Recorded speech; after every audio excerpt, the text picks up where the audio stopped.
റോഡിലേക്ക് പടർന്നു നിൽക്കുന്നതും അപകട സാധ്യത വർദ്ധിപ്പിക്കുന്നു. സുരക്ഷാ വീഴ്ചകൾ പലതവണ അധികൃതരുടെ ശ്രദ്ധയിൽപ്പെടുത്തിയിട്ടും നടപടിയില്ലെന്നാണ് ആക്ഷേപം. Kerala vision news, Malappuram. മാലിന്യം തോട്ടിൽ തള്ളുന്നത് മൂലം ദുരിതത്തിലായിരിക്കുകയാണ് ആലപ്പുഴ ചെങ്ങന്നൂരിലെ തിരുവൻവണ്ടൂർ പഞ്ചായത്ത് നിവാസികൾ. ദുർഗന്ധത്തോടൊപ്പം രോഗഭീഷണിയിലാണ് പ്രദേശവാസികൾ.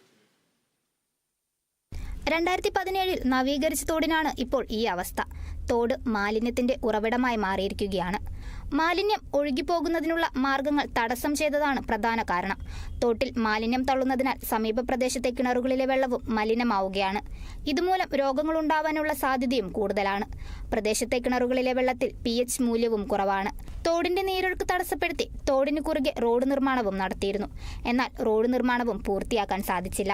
ഇപ്പോഴത്തെ മിനിസ്റ്ററുമായിട്ടുള്ള സജി ചെറിയാൻ്റെ നേതൃത്വത്തിൽ കഴിഞ്ഞ 5 വർഷത്തിനു മുമ്പ് ഏറ്റെടുത്ത് ഇതിനെ നവീകരിക്കുന്നതിനുള്ള പ്രവർത്തനങ്ങൾ ആരംഭിച്ചെങ്കിലും അത് 90% പൂർത്തിയായി. എന്നാൽ ഒരു 10% കൂടി ഒരു കലുങ്കുമായി ബന്ധപ്പെട്ടുകൊണ്ട് തടഞ്ഞു നിൽക്കുന്ന ഒരു വിഷയമുണ്ടായിരുന്നു.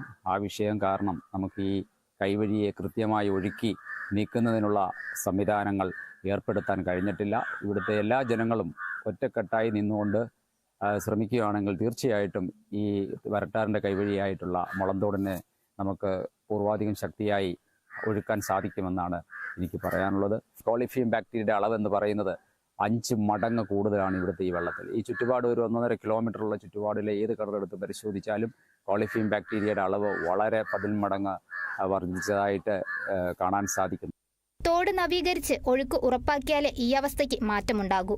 എത്രയും വേഗം പ്രശ്നം പരിഹരിക്കണമെന്നാണ് പ്രദേശവാസികളുടെ ആവശ്യം. Kerala vision news, Alappuzha. ഇടുക്കി ആനച്ചാൽ അയ്യപ്പ ക്ഷേത്രത്തിൽ പുനർനിർമ്മാണത്തിനുള്ള കൊടിമരത്തിന്റെ തൈലാധിവാസം നടന്നു. വർഷങ്ങളോളം തടി കേടുകൂടാതെ ഇരിക്കുന്നതിനുള്ള പരമ്പരാഗതമായ ആയുർവേദ